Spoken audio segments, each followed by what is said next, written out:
YCP నావు మునిగిపోతుందని నేను పెట్టాను. మీరు దాన్ని ఎందుకు తప్పు పెట్టారు? ఏంటి మీ చెప్పేది? నేను చెప్పేది ఏమంటే ఇప్పుడు మిగతా ఫ్యాక్టర్స్ కంటే మెయిన్ ఫ్యాక్టరు జగన్మోహన్ రెడ్డి దుందుడుకుగా వ్యవహరించి తానే సెల్ఫ్ గోల్ కొట్టాడు. నిజంగా జగన్మోహన్ రెడ్డి ఆయన బొక్కెట్టుకున్నాడు పక్కాగా. అసలు ఆయన అధికారంలోకి వచ్చిన తర్వాత కొద్దిగా సంయమనం పాటించి ఒక ప్రజాస్వామ్య పద్ధతుల్లో అందరి అభిప్రాయాలు కూడా తీసుకొని ముందుకు పోయి ప్రతిపక్ష నాయకులకు ఇచ్చే గౌరవాలు కూడా వాళ్ళకి ఇచ్చి ఆయనకి ముందుకు పోయింటే సెకండ్ టర్మ్ కళ్ళు మూసుకొని వచ్చిండు. కొద్దిగా నోరు మంచిది అయితే ఏంలే, అతను ఏం డెవలప్ చేయకపోయినా పర్వాలే. కానీ అతను స్టార్టింగ్లోనే విధ్వంసం స్టార్ట్ చేశాడు. అందరూ ప్రజావేదిక అంటున్నారు కానీ ప్రజావేదిక కూల్చినాడు చంద్రబాబు నాయుడు మీద కోపంతో చేశాడు. నువ్వు అమరావతిని ఎందుకు ధ్వంసం చేశావు? అమరావతి దానంతట అనేది ముందుకు పోయిండేది. ఈ పార్టీ ప్రజావేదిక కూడా చంద్రబాబు పేరే లేదు దాని మీద, లేదు. కానీ ఆయన ఇంటి దగ్గర ఉందని చెప్పి నువ్వు ఆయన మీద ఉన్న కోపంతో దాన్ని చేశావు. అమరావతిని ఎందుకు చేశావంటే ఒక కులం మీద కోపంతో చేశానంటావు. నీకు తలకాయ లేదు అంటాం మేము. రాష్ట్రానికి సంబంధించి నువ్వు పోన్లే నువ్వు దాంట్లో కూడా నీకు నిజాయితీ లేదు. ఎందుకు నిజాయితీ లేదని చెప్తున్నానంటే డైరెక్ట్గా చెప్తాను. అది నాకు అమరావతి నచ్చలేదు, నేను విశాఖపట్నంలో పోయి రాజధాని పెడతానని నువ్వు చెప్పింటే కనీసం ఒక ధైర్యంగా ఒక మొనగాడ నువ్వు చెప్తున్నావు కదా, ధైర్యంగా చెప్పాడు రాతున్నా అనుకోవచ్చు. నువ్వు అది చెప్పాడు. ఓకే, అతను నమ్మాడు, అతను చెప్పాడని చెప్పవచ్చు.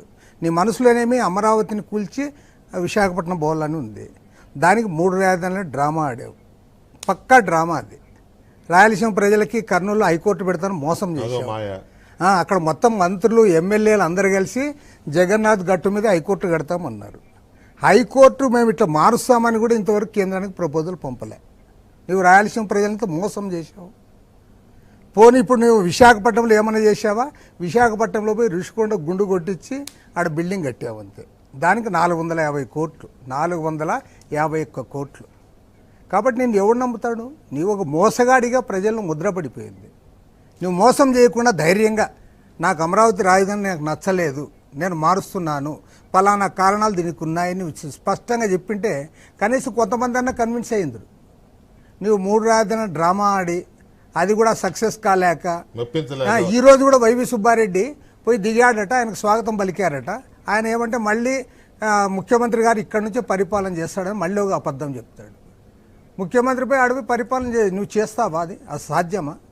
అందులో ఎలక్షన్లు కూడా సమీపిస్తున్నప్పుడు ఇది ఒక ఒక మోసగాడి రెండోది మీదంతా ఎందుకు విభేదిస్తున్నానంటే పాపం అతనంతకతనే రాష్ట్రాన్ని అప్పుల పాలు చేసి దివాళా తీయించి ఒక్క సమస్య పరిష్కారం చేయకుండా ఎలాంటి డెవలప్మెంట్ లేకుండా అసలు రోడ్లు వేయలే, ప్రాజెక్టులు కట్టలే, కాలువలు తవ్వలే, ఒక పరిశ్రమ పెట్టలే, అదేవిధంగా ఒక ఐటీ డెవలప్ చేయలే.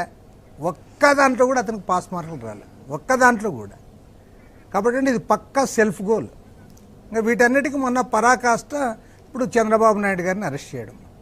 నువ్వు ఒక 2 ఏళ్ల క్రితం అరెస్ట్ చేసి ఉంటే అప్పుడు ఎట్లుండేదో తెలియదు. ఇప్పుడు తీరా ఎలక్షన్లు వచ్చేటప్పుడు 4.5 ఏళ్ళు నిద్రపోయి ఎలక్షన్లు వచ్చేటప్పుడు తీసుకుని పోయి ఆయన జైల్లో పెడుతుంది.